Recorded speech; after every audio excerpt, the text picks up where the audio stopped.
When you see the amount of, let's face it, talent that walked out the door prior to this draft and starters like cogs, big cogs, those guys leave, you're going to take a little bit of a step back. And that doesn't mean by mid-season, by later in the season, these guys aren't playing like rookies anymore. Now, we got spoiled last year because Quinyon Mitchell and Cooper DeJean didn't look like rookies from day one, right?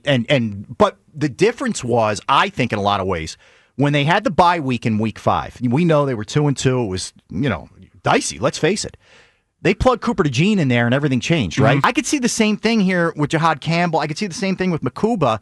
I think both of those guys could start, by the way, or play major roles. Yeah, I agree with you, and I think they do have 2 starters here with their first 2 picks, which is very important for some of these holes to fill, and obviously the Nakobe Dean thing is still up in the air with the injury, but you're also dealing with an injury with Jihaad Campbell, no doubt. To be fair as well. That's why he slipped the way that he did, but I really do love the identity of what this can bring for you, with Mukuba being another guy who can help take away the football. We've seen interceptions with CJ be a huge part of flipping the field, and when he's no longer here, you got to do that. And with Campbell, I almost feel they watched Zach Bond, and not knowing he was going to play at an all-pro level, obviously, and realized, as great as he is, and I don't want to make it seem like a knock on him, there's a way where we can almost groom a younger, faster version with more pass rush ability maybe, and they use that as a staple and a foundation piece, and let's try to expand on that further. And with Jihaad Campbell there, it's almost like, whoa, this is perfect. A guy with that type of talent who's slipping in the draft due to injury,